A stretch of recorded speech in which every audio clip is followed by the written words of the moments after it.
Bien, bonjour à tous. Alors cette vidéo a pour but deux choses. La première chose, c'est revenir sur le texte de Karl Marx, qui est un extrait du Capital que je vous ai donné sur une photocopie. Un extrait du Capital, donc écrit en 1867, première chose, donc pour remettre un petit peu plus de clarté sur les thèses de Karl Marx. Et deuxième chose, pour se réentraîner sur la méthode de l'explication de texte, parce que j'ai l'impression que c'est quand même pas encore tout à fait très clair dans la mesure où on l'a travaillé il y a assez longtemps. Alors, déjà, un très bref mot pour revenir sur Karl Marx. Karl Marx, il faut que vous reteniez deux aspects, deux thèses fondamentales. Deux thèses qui semblent contradictoires. La première, c'est l'éloge, d'une certaine manière, que Marx va faire du travail quand il va le décrire comme étant l'essence de l'homme, c'est-à-dire l'action, l'activité plus exactement, qui réalise le mieux ce que l'homme est, ou ce qu'il doit être. Et deuxième thèse, qui semble assez contradictoire, qui dit que le travail est peut-être le lieu de l'aliénation, c'est-à-dire le fait pour l'homme d'être dépossédé de ce qu'il est, ou Marx le dira dans le deuxième texte que nous n'allons pas étudier dans cette vidéo, de perdre sa réalité de travailleur, c'est-à-dire de ne plus pouvoir se reconnaître comme homme dans le travail. Mais attention, les deux thèses ne sont pas tenues en même temps. Il ne dit pas d'un côté le travail est l'essence de l'homme et de l'autre le travail fait perdre à l'homme son essence. Il dit théoriquement, en théorie, normalement, le travail est le lieu où l'homme se reconnaît lui-même comme être humain. Mais en pratique, plus exactement dans la réalisation de la société capitaliste où se distinguent le travailleur et l'employeur, c'est-à-dire celui qui produit la richesse et celui qui possède les moyens de production, dans ce cas précis que lui étudie en détail, alors le travail de l'ouvrier est une dépossession, c'est-à-dire est une aliénation. Ceci étant dit, donc voyons maintenant le texte. Donc je ne vais pas lire le texte puisque vous l'avez sur votre photocopie. Par contre, je vais essayer de vous montrer comment analyser le texte. D'abord, introduction. Donc ce que je vais essayer de dire là, à peu de choses près, peut être réécrit dans une copie, telle qu'elle, quasiment, avec le stylo ralent. Ce texte de Karl Marx, extrait du Capital, est publié en 1867, traite de la relation entre l'homme et son activité principale qu'est le travail. Il cherche à associer l'homme et le travail. La thèse qui est défendue dans ce texte est que l'homme ne travaille pas simplement comme les êtres vivants travaillent ou comme les animaux travaillent, mais qu'il trouve une particularité, cette action trouve une particularité humaine lorsqu'elle fait entrer non pas simplement les forces du corps, mais également la puissance de réflexion, l'intelligence et la liberté de celui qui travaille.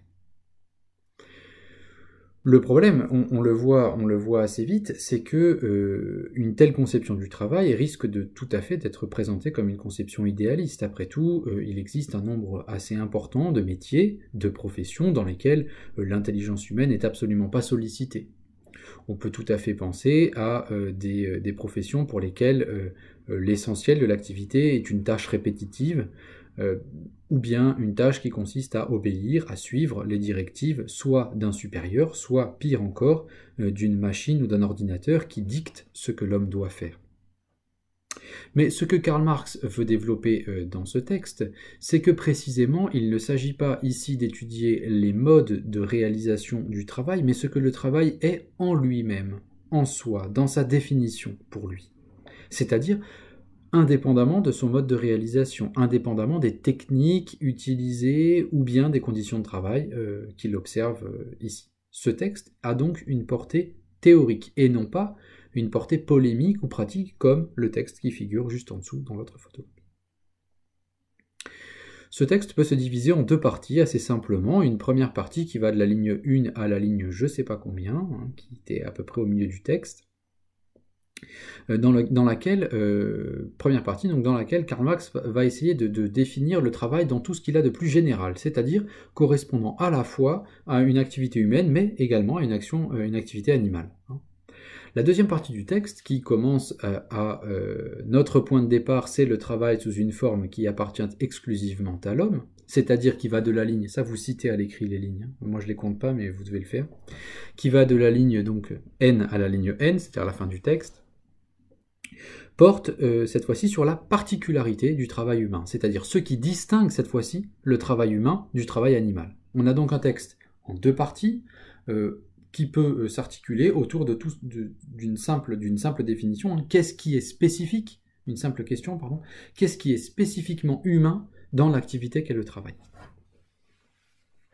Nous allons donc suivre le plan du texte et essayer de commenter, d'expliquer les deux parties.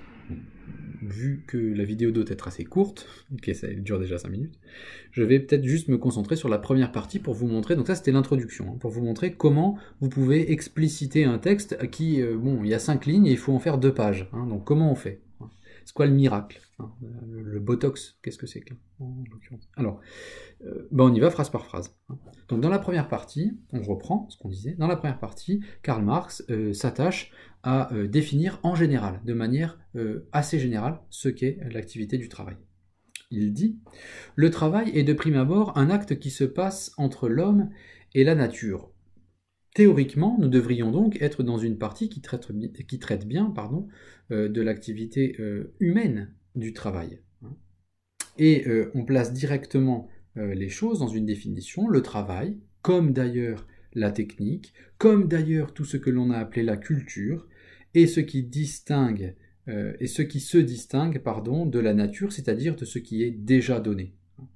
Le travail est donc de prime abord un acte qui se passe entre l'homme et la nature, c'est-à-dire un acte qui consiste à transformer la nature, à agir sur la nature en vue d'obtenir un effet que la nature ne donne pas.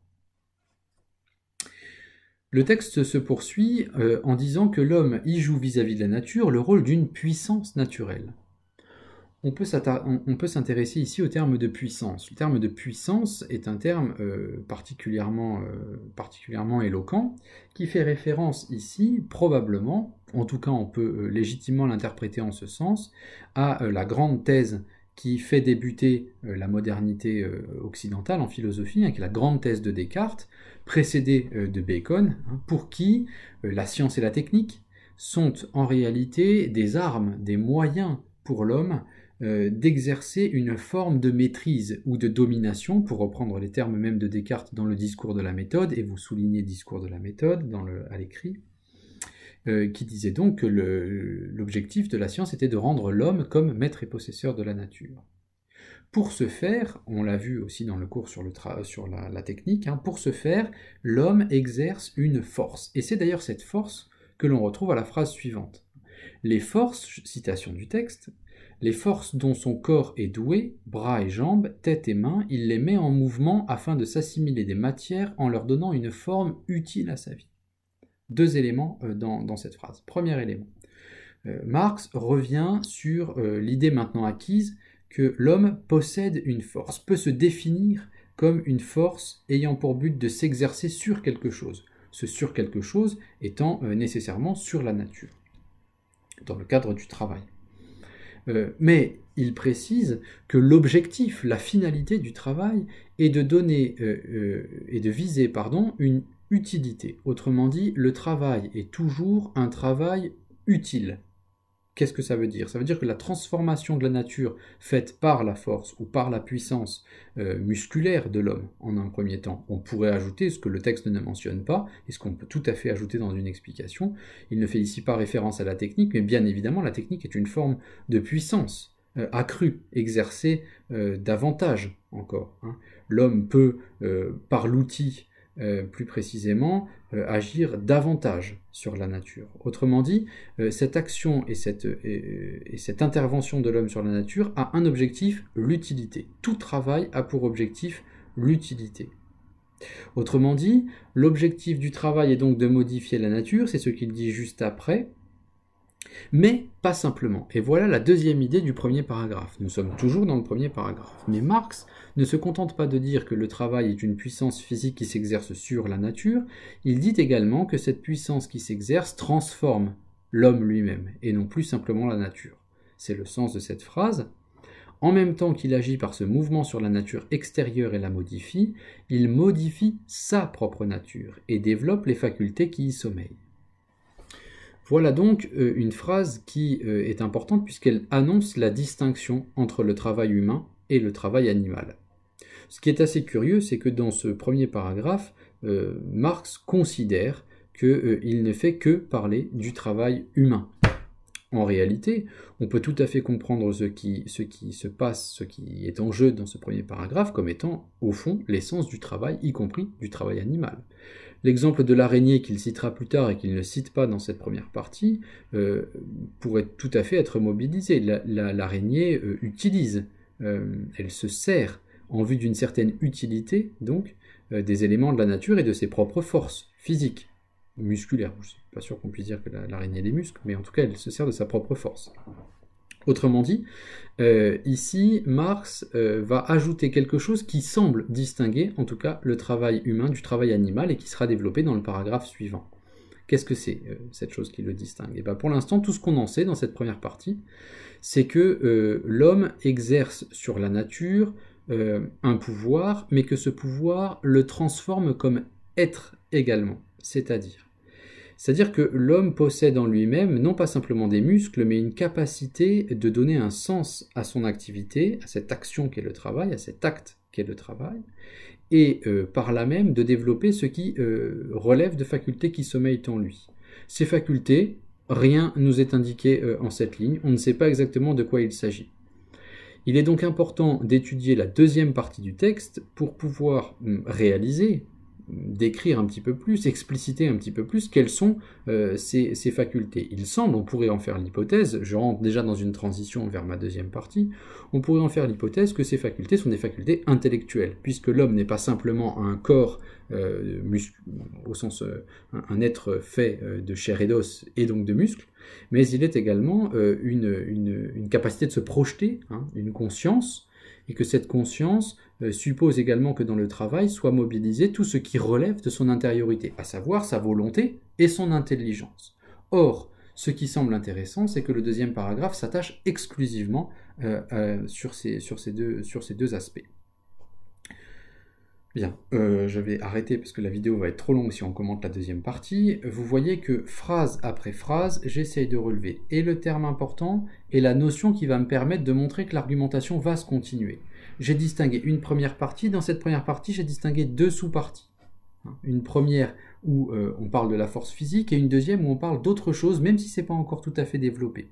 Ma transition consiste à montrer que ce qui est à peine développé à la ligne 5 ou 6, là, à la fin de cette première partie, va être ensuite davantage explicité dans la deuxième partie. Et je montre l'enchaînement logique.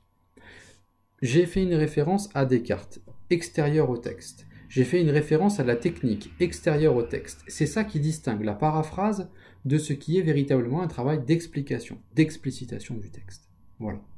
Ce que vous pouvez faire en écoutant cette vidéo, c'est bien voir comment chaque phrase est utilisée, mais pas dans sa totalité. Vous n'allez pas commenter la totalité des mots. Par contre, vous allez bien comprendre les termes importants, les notions importantes qui font appel à d'autres notions et sur lesquelles vous avez peut-être quelque chose de plus intéressant à dire, au fond, qui revient au cours ou à une discussion qu'on a pu avoir en cours.